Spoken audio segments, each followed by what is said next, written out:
Hi guys, today we will talk about how to fix or how to solve the problem of banned account on the application of Gmail. You will click on settings. Here you will click on apps, default apps, app settings. On above here you will search for Gmail app. Then we click on first stop and you will click OK.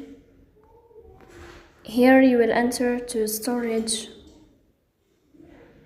Then we click on clear cache. In this page you will turn off your Wi-Fi and you will turn on your Wi-Fi again to fix that problem. So that's all.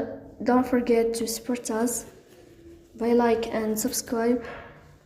See you next time in another video, and thank you for your watching and your attention.